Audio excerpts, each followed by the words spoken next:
Так, вот этого товарища уберите в сторону. Да, вот этого. Он первой категории, его жалко. А вот этого, наоборот, подвиньте поближе. Это, дайте сверюсь с описанием. Так, молодой, работоспособный. Ага, все правильно. Это человек второй категории, я в его сторону буду плевать, сморкаться и всячески презирать. Что вы на меня так смотрите? Так у Евгения Николаевича записано. Извините, друзья. Не с того начал, надо же все разъяснить.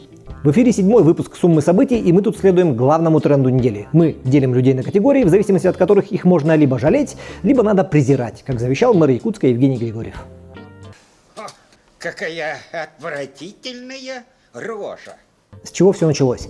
В конце июня состоялся Эсэх Туймады, красивый и светлый праздник, который, к сожалению, приватизировали и приспособили под свой пиар якутские чиновники. Об этом, кстати, мы записали отдельный выпуск «Суммы событий». Если вы его пропустили, не видели, то посмотрите, ссылка будет в описании. Встреча солнца, встреча нового цикла жизни должна была пробудить в людях все самое светлое и доброе. Но в некоторых это разбудило несколько иное. Например, желание выступать на публику с демонстрацией неукротимой маскулинности. Как, например, в градоначальнике столицы Евгении Григорьеве, который внезапно почувствовал себя эпическим героем, эдаким лордом Севера, победителем бомжей. Бомжи могли бы работать, вместо этого они занимаются пьянством, развращением людей и портят общественные места. Их надо привлекать к ответственности. Мне их не жаль. И здесь также надо работать над созданием медвотрезвителей в Якутске и возвращать трудовые лагеря. Важно работать с землячествами, чтобы люди приезжали с улусов летом, а зимой уезжали домой. Чтобы землячества несли ответственность за людей с их улусов. Увы, якутяне в массе своей взяли и не поняли позыва мэра и не пожелали объяснять все свои беды тем, что их развратили бомжи. А недовольство внешним обликом столицы тем, что все те же бомжи коварно взяли и перепортили все общественные пространства. Как не поняли они и посыла про трудовые лагеря.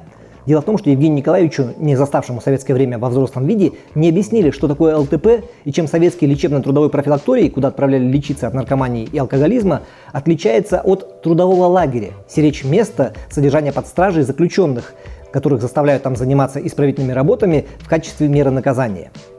Ну, бог с ним, ладно бы еще мы там поулыбались, повеселились. Заявление мэра Якутска активно подхватили федеральные медиа с многотысячной аудиторией, и они откровенно высмеивают, цитирую, недалекого якутского чиновника.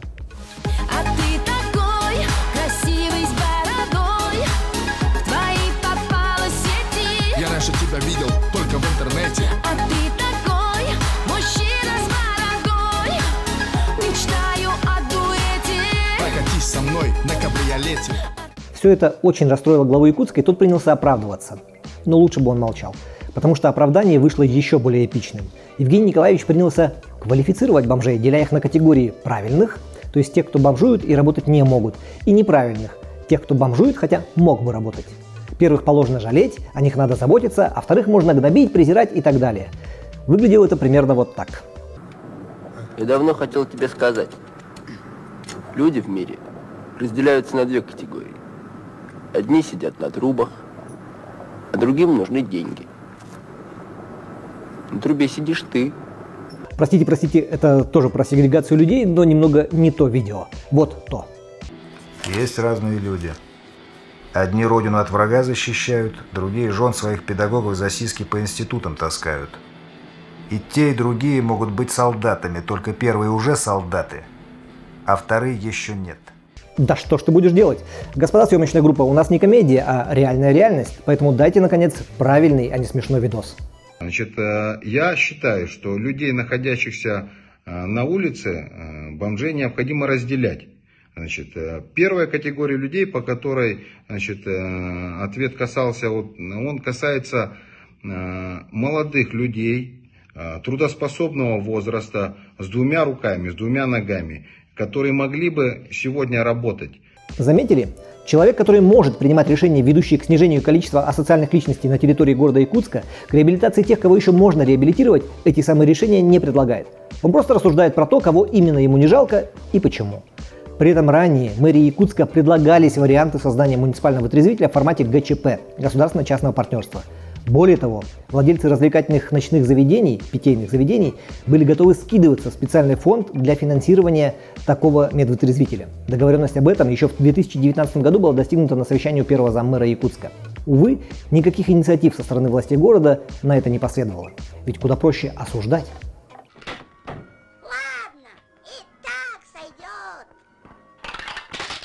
Впрочем, сегрегация людей по неким признакам в нашей стране, увы, норма вещей. Мэр Якутска с его пещерными рассуждениями не исключение из правил, а скорее наоборот, лишнее подтверждение. Вот, например, в выпуске «Суммы событий» про то, как чиновники приватизировали СЭХ, мы уже проводили параллель. Глава Якутии Айсен Николаев пообещал спасти страну от зла, проведя обряд Алгыс – обряд благословения. И безработный якутянин Александр Габышев пообещал спасти страну от зла, проведя обряд благословения Алгыс. Но есть нюанс. Первого сейчас хвалят проплаченные медиа за патриотизм и верность лично Владимиру Путину. А второго закрыли, в дурке, и неизвестно, когда выпустят. Что положено Юпитеру, не положено быку.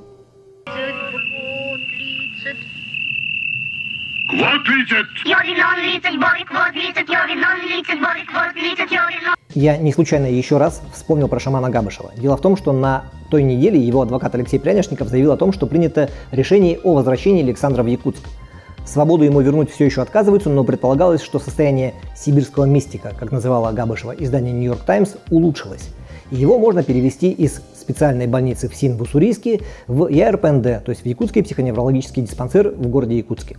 Однако буквально на следующий день после заявления Прянишникова стало известно, что уссурийский городской прокурор Дмитрий Дениш подал в Приморский краевой суд апелляционное представление о том, что надо отменить постановление Уссурийского райсуда о переводе шамана Габышева обратно в Якутск, потому что в психиатрическом стационаре общего типа его содержать пока рано. Важный момент. Накануне другой представитель прокуратуры поддержал перевод Габышева в Якутск, но, видимо, пришла команда сверху до выборов Габышева продержать в Уссурийске. Это не я это путь выбрал. Мне это свыше сказано было. Я до этого об этом даже и не думал, что стану шаманом, пойду. Я был простым рабочим человеком. Вообще Фемида на этой неделе отжигала. Так кривлялась из-под своей повязки, что та не могла не сползти по самые локти. Например, был вынесен приговор по делу бывшей главы управления архитектуры Республики Саха-Якутия Ирины Алексеевой. Обвиняли госпожу Алексееву в том, что она, злоупотребив служебными полномочиями, подписала акты о приемке работ по благоустройству парка в городе Покровске на 18 миллионов рублей. При этом следствие собрало доказательства о том, что госпожа Алексеева знала, что реально работы не были выполнены, либо были выполнены не в полном объеме. Сумма только прямого ущерба составила 1,7 миллиона рублей. И какой же за это приговор? Ирине Алексеевой на 3 года запретили занимать должности, связанные с организационно-распорядительными, административно-хозяйственными функциями в государственных органах и органах местного самоуправления. И это при том, что суд признал в действиях главного архитектора республики наличие корыстного умысла. Страшный приговор, жутко суровый. 26 июня Якутский городской суд Республики Саха-Якутия вынес приговор в отношении бывшего руководителя управления архитектуры и градостроительства при главе Республики Саха-Якутия. Приговором суда Алексеева И.Д. признана виновной в совершении преступления, предусмотренного частью 1 статьи 285 УК РФ. Использование должностным лицом своих служебных полномочий вопреки интересам службы, если это деяние совершено из корыстной или иной личной заинтересованности и повлекло существенное нарушение прав и законных интересов граждан или организаций, либо охраняемых законом интересов общества или государства. Для сравнения, помните похитителя экранов? Мужика, который пробирался в теплой остановке в городе Якутске, выдирал установленные там мониторы с графиком движения автобусов и убегал. Про него еще много писали в СМИ, в соцсетях. Так вот, вся сумма ущерба от таких набегов составила 80 тысяч рублей. Месяц назад ему дали 5 лет лишения свободы. Еще раз, крупный чиновник в ранге практически министра нанес ущерб бюджету на сумму 1,7 миллиона рублей. 3 года запрещено работать на государственной или муниципальной службе. Пьяный мужик нанес ущерба на 80 тысяч рублей. Получи 5 лет колонии. Чувствуете этот вкус правосудия? Вот этот вкус, случайность, документалистики определенной. А вот другая история от якутской Фемиды. Помните дело утумовцев, предпринимателя Олега Карамзина и его помощницы Татьяны Самсоновой, директоров компании «Утум»? Их уголовное преследование стало побочкой другой истории – обвинений в адрес Василия Гоголева, который в команде прежнего мэра Якутска Сарданы Авксентьевой в 2019 году занимал должность заместителя по строительству. Гоголева, как бывшего бизнес-партнера Олега Карамзина, до перехода на муниципальную службу обвиняли в получении взятки в виде имущественного комплекса стоимостью 114 миллионов рублей. Карамзин и Самсонова были привлечены как лица, подстрекавшие к получению этой взятки. И что же? Взятку доказать не удалось. Дело Гоголева было переквалифицировано на превышение служебных полномочий. Карамзина и Самсонову в итоге оправдали, потому что как можно подстрекать к получению взятки, если взятки не было? А теперь оказалось, можно. А что, так можно было, что ли? Дело против утумовцев снова возбудили, опять прошел судебный процесс, и на прошлой неделе Олега Карамзина и Татьяну Самсонову все-таки осудили. Да, к условным срокам, 2,5 года, немножко, поскольку сажать формально не за что. Но и отпустить совсем без наказания людей система просто не смогла. Ну а что, это же не чиновники, вот так бы пальцем погрозили. Впрочем, кажется, я несправедлив к чиновникам. Это же на самом деле люди, которые делают свою работу в состоянии перманентного стресса. Им так нелегко, так нелегко. Сейчас объясню как. Ну ладно, давай бухти мне. Так, как бы понятнее объяснить. Вот возьмем якутское кино. Прекраснейшая штука. Правительство Якутии вложило кучу денег, сотни миллионов рублей в два исторических блокбастера «Тайна Чингисхана» и «Тыгындархан». Там суммарные затраты где-то под 500 миллиарда рублей. Обе картины не отбили в прокате и четверти своих бюджетов и не получили особого интереса со стороны аудитории за пределами Якутии. В то же самое время картины, снятые якутскими самородками без участия государства, за копейки, на деньги от заложенных квартир, от проданных автомобилей, не только ухитряются принести своим создателям прибыль, но и получают признание на крупнейших российских и международных фестивалях, позволяя потом нашим чиновникам ходить важно по форумам и колотить себя в грудь. За якутское кино слышали? Это мы. Якутское кино настоящее, оно аутентичное. Наши фильмы, которые были представлены на международных кинофестивалях, раскрывают перед зрителем важные темы, которые их трогают. Проблемы в якутском кино не надуманные, они близки каждому человеку, вне зависимости от национальности. Вместе с тем, наше кино абсолютно самобытное. Такое кино нигде не могло бы быть снято, кроме как в Якутии. Я уже давно поддерживаю якутское кино. Всех режиссеров, продюсеров и актеров знаю лично и погружен в их планы. Мы еще только-только начинаем снимать, будет еще много побед. Лирическое отступление. Последний нашумевший якутский фильм назывался «Айта». Я не знаю, насколько А.С.Н. Николаев был погружен в планы творческие Степана Бурнашова, его режиссера, но чтобы снять картину, тот первое взял кредит, второе вложил свои накопления и третье продал автомобиль. А пиарятся на его успехи все равно другие. Вы спросите, при чем тут состояние перманентного стресса, в котором якобы работают якутские чиновники? Сейчас объясню. Следите за мыслью. Первое. Феномен якутского кино – источник постоянного и безграничного пиара. Таланты и энтузиазм якутских синематделов выставляются как результат неких условий, созданных местными властями. Второе. Происходит значимое в мире кинематографа событие, мирового кинематографа. Документальный фильм режиссеров из Якутии Максима и Евгении Арбугаевых «Выход» номинируется на «Оскар». Представляете, в каком стрессе оказываются якутские чиновники? С одной стороны, это главная кинопремия мира, высшее достижение. Как не похвалиться? Это мы. С другой стороны, это американская кинопремия.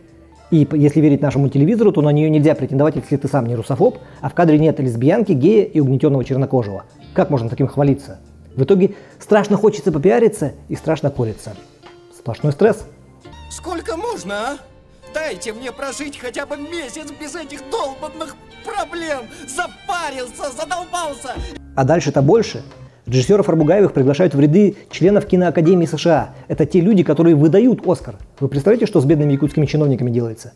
С одной стороны, нечеловечески хочется отпиариться. Вот якутское кино, да, это мы поддерживаем, да, это мы все условия создали, да вот уже до Оскара благодаря нам доросли. Вот в киноакадемию приглашают, смотрите, какие мы стали крутые под мудрым руководством приличной поддержки главы республики, понятно. А с другой, это же клятая Америка, это наш враг, от этих пиндосов добра не жди. И в академиях ихних наград дают только фильмам с пропагандой ЛГБТ. Как тут быть? Ну, представляете, какой стресс? В итоге Оскаром погордились чуть-чуть, номинации на Оскар. А тему с вступлением якутян в ряды киноакадемии США, которая этот Оскар присуждает, просто не заметили. К счастью, у нас с вами таких проблем нет, поэтому можно искренне порадоваться и за Максима, и за Евгению. Как бы мы ни относились к Америке, величайшая кинофабрика находится сегодня именно там.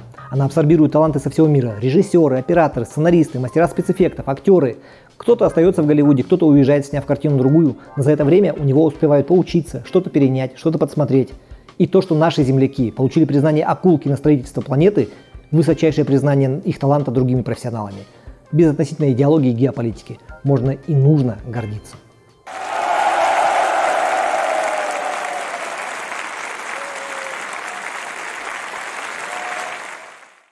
Ну а завершая выпуск, вернемся к тому, с чего начали. К людям, которых не жалеет наш мэр. Как там он их квалифицировал? Молодые, трудового возраста, способные приносить пользу. Что-то мне это напоминает. Ах да, это же почти среднестатистический портрет жителя города Якутска. Жителю города Якутска, согласно усредненной статистике, 31-33 года. Возраст трудоспособный, молодой, молодым по демографическим показателям РФ считаются люди до 35 лет, и пользу могли бы приносить, но, видимо, не приносят. За это Евгений Николаевич их и не любит, и не жалеет, а потому и город содержит в соответствующем состоянии, некомфортном и запущенном. Финансовый университет при правительстве Российской Федерации провел исследование качества жизни в российских городах по итогам полугодия, по результатам которого Якутск ожидаемо не вошел в перечень городов с высоким качеством жизни, ни в перечень городов с достаточно высоким качеством жизни. Самыми комфортными городами признаны Сочи, Москва, Санкт-Петербург, Севастополь, Краснодар, Грозный, Екатеринбург, Калуга, Ростов-на-Дону и Тюмень. Наш город эксперты поставили в список городов, где требуются усилия по повышению качества жизни, отметив следующие проблемы: низкая доступность жилья, недостаточный уровень жизни, проблемы с медицинским обслуживанием, с образованием и с экологией. Может быть, причина такому состоянию столицы Алмазной Республики в том, что всех развратили бомжи?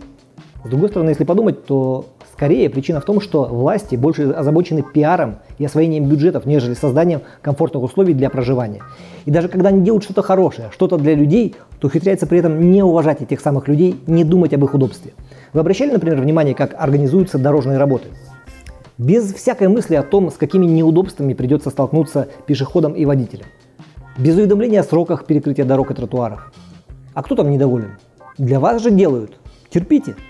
В итоге можно разнести тротуар с двух сторон одной дороги, как, например, сейчас на участке проспекта Ленина от IT-парка до площади Орджоникидзе, и сделать непроходимым центр города на долгие недели, пока 3 условных джамшута и 2 равшана будут в день укладывать по паре квадратных метров плитки, куря каждые полчаса. Терпите. Для вас.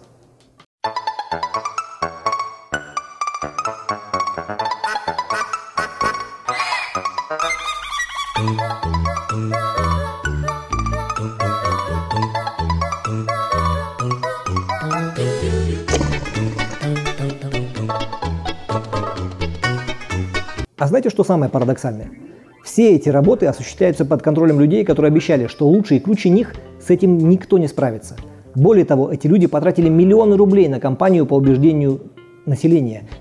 Дайте мне, я все сделаю качественно. И после этого диву даешься, откуда только берется моральное право вставать в позу и спесиво заявлять: что вы предъявляете? Для вас делается, терпите. Оставляю вас с этой мыслью до сентября. Постарайтесь ее вспомнить. Это была «Сумма событий», 7-й выпуск. Меня зовут Виталий Обедин. Увидимся на следующей неделе. Пока.